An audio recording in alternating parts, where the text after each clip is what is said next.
There's not one blessed thing anyone in this room can do to advance yourself toward heaven by one step. How many of you know that when we were born, we were all born with our backs toward God?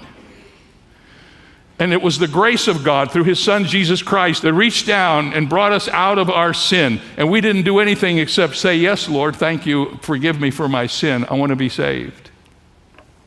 We can't do anything to be saved. But once we become Christians, God begins to work in us so that we can have a part both in our own growth and sanctification and also in the opportunity that he gives us to reach the world. He doesn't save us to just sit and celebrate. He saves us to be a part of his everlasting kingdom. It was February 4th, 2007, and the Indianapolis Colts and the Chicago Bears were playing in Super Bowl 41 in Miami. The Colts were just 2 weeks removed from the greatest game in their history as they had come back from a 21-3 deficit against the New England Patriots and actually won the game 38-34 and went to the Super Bowl.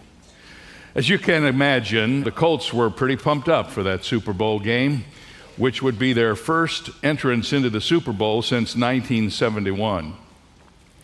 And the night before the game, their head coach, who was at that time Tony Dungy, stood in front of his team and passionately exhorted them to fight and to stick together, to care about the game, care about the guys playing next to them. But he also warned them that playing against the Bears, they would have to weather a storm at some time during their Super Bowl Sunday if they were going to win.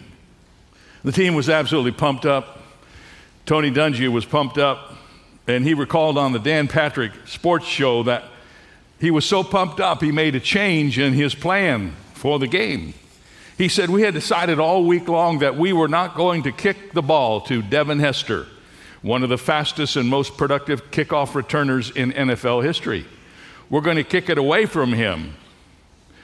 Dungy said on the show that night after his speech, he thought that doing that was playing scared, that he shouldn't do that. So the next morning, as we're going to the game, he said, I told the team, I hope we lose the toss, because if we do, we're going to kick the ball right down the middle to Hester, and we're going to pound him, and they're going to know we've taken their best threat, and they'll be finished. So we lose the coin toss, and we kick the ball to Hester, and 13 seconds later, he stands